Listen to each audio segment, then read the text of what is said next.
I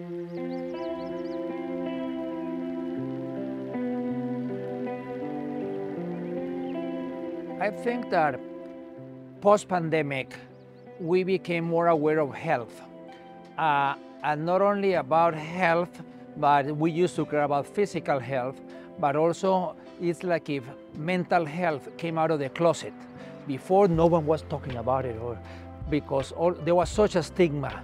But now, all of a sudden, people are open, say, yeah, once in a while I get depressed or I have anxiety. But on the positive side, we also realize that if we are close to nature, if we take walks in the park, then it's really good. For example, it's very, very important to be physically active. There's almost nothing more important than, and it's not running marathons, it's only 30 minutes a day. But it has to be 5 or more days a week. And if you walk on a stationary at home, it's good, but it's not as good. If you walk outside, it's better.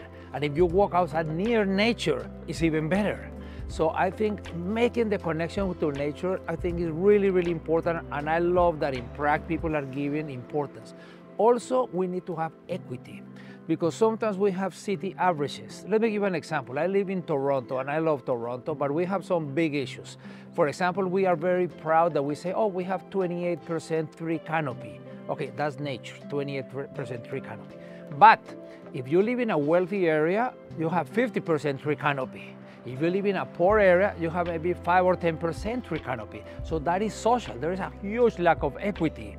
And the built environment is how are we building the city around it. So that's is not only 3 pillars, but how the 3 pillars interrelate all of them together. So we do need to have, that's why also I like what a friend Cecil has created, the 330-300, that is some simple so that anybody can look, say, go out of your house and look out. Can you see 3 or more healthy trees?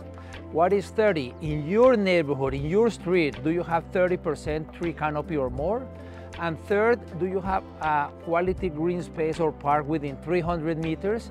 So then people don't really worry about city averages, but it's not your neighborhood. So I think it's important, and I really like that in Prague have this, because this is good almost for everything.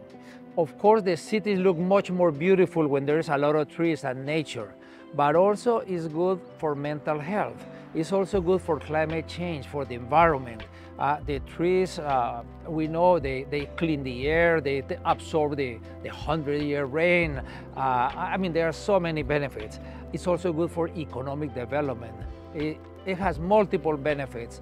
But then it's very important that there's that social equity, and that anything we do in the built environment, we consider having the trees and the parks and everything. Just the same that when someone is going to do a development, they decide, okay, how is the wide the sidewalk and the street, and how often do we need to have a light? And so, well, the same thing we should have. How often do we need trees? How often do we need a park? How often do we need this?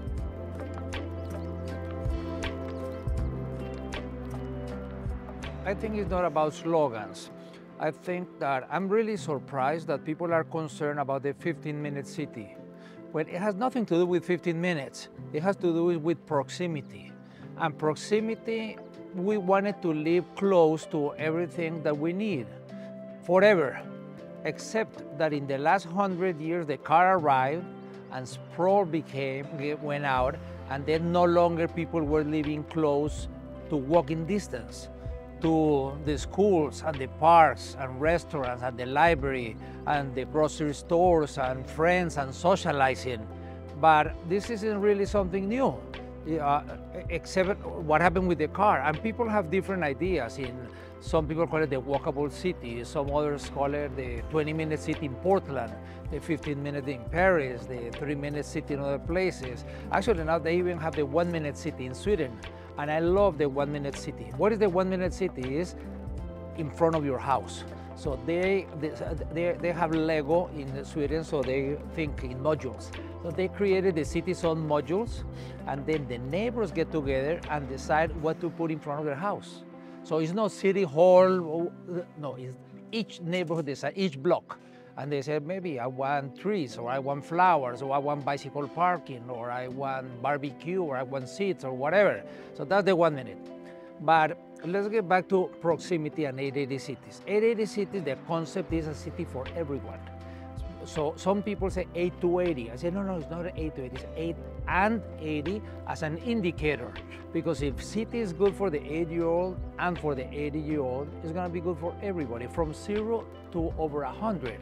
We need to create cities for everyone. And I think the concept of 880 has clicked is because we have not been creating cities that are good for children, and even less cities that are good for older people. So they realize that even new cities that are now very fashionable, they seem to be cities that are good for the 20 to 60 wealthy and healthy, but not for everyone. And we really need to create cities for everyone. And of course, we also need to have other ingredients, such as equity. We need to prioritize within the cities the most vulnerable, everyone that is poor, everyone that has disabilities, people of racial minorities, of ethnic minorities. So I think that that's why the 880 city concept is important, but regardless of the amount of minutes, what people need is proximity.